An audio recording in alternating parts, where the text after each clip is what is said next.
So this little live is all about fear mongering.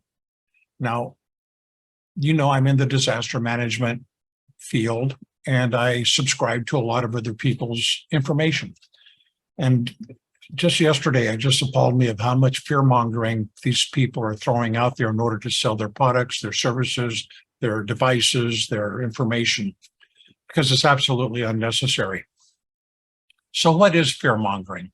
And I'm going to read it off of an Oxford Dictionary. It's the action of intentionally trying to make people afraid of something when this is not necessary or reasonable. Now, I do understand that fear is at the top of everyone's mind, or everyone's afraid of something, but a responsible, educated individual does not need to be afraid to actually do something they should be doing. And that's about preparing yourself and your loved ones for emergencies and disasters that may come into your life. Now, as the founder of a responsible emergency management company, I feel it's my duty to discuss this with you and why I do not do fear mongering. Now, I know some people say, well, you're fear mongering right now, Daniel. No, I'm not. I'm educating people on what fear mongering is. And I'm sure each and every one of you have seen somewhere, sometime in your email, a fear mongering headline. And I've got a couple. I'm going to read just a couple of them to you. Invisible killer, silent epidemic set to sweep across the nation. Ooh, yeah, pretty bad. Flesh-eating disease outbreak. Is your family at risk? Yeah, not good. Zombie virus alert. Government scientists rush to defend the cure, or rush to find a cure. Now, here's an interesting thing about these headlines. You can go take this headline and Google search it, and you're going to find a nugget of truth in it somewhere. Yes, there might be a 5 or 10-year-old article that was written on it, but there's still some nugget of truth in there. So why do I refuse fear mongering? Well, that's not who I am, for one thing. I don't really need to, I don't want to make you fearful and make that a reason for you to buy my courses or my services or get trained in protecting your family. It's not beneficial to you or me. And it does a couple things. It doesn't build trust. If the only reason that I can get you to come look at what I have is by making you afraid of your life, there's no trust there. That's very disingenuous. So I'm not going to do that. Informed decision-making. Okay, so if we're wrapped up in fear and we're emotionally distraught about something, there is no informed decision-making going on. Okay, we're making a momentary decision based on an immediate thought process going on in our own mind about the worst thing that could possibly happen. And that's not positive. It really isn't. Another reason, community resilience. Imagine if everybody in your community is running around afraid. Is there going to be any connection with the community? Is there going to be any resilience within the community? And I bring this up, from I've lived in Florida for 20 plus years, and every year it's hurricane season. And every year we get the people who have done nothing all year long, knowing they live in Florida, freaking out, fearful in the grocery store, having fights over gallons of water because they were not bright enough to make a plan ahead of time. Do we need our community like that all the time? No, we do not. So why should you avoid fear mongering? Now, you understand my stance on it, and you need to be cautious and informed about what kind of information you're seeking. There are solutions out there for you as a consumer, and you need to refrain from fear mongering or reacting to an emotional fear mongering push for several reasons. One, the information might not be totally accurate. Like I said earlier, and if you read the blog here, there's a whole list of headlines.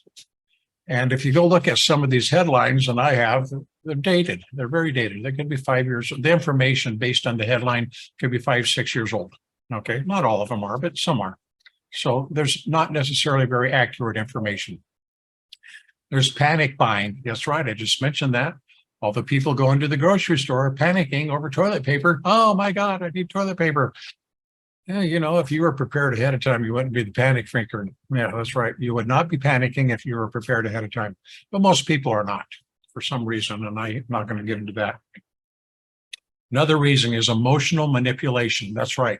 Now, we see it all the time where people try to emotionally manipulate people to get what they want. Our politicians do it. Media does it. The news, they're fear mongers totally. People are trying to say something. Yeah, that's how this all started. So there's a thing to think about. If someone's trying to emotionally manipulate you, whose best interests are they working on? It's not yours. It's their best interest. That's why they're doing it, because you're going to pay them something. They want your money, honey.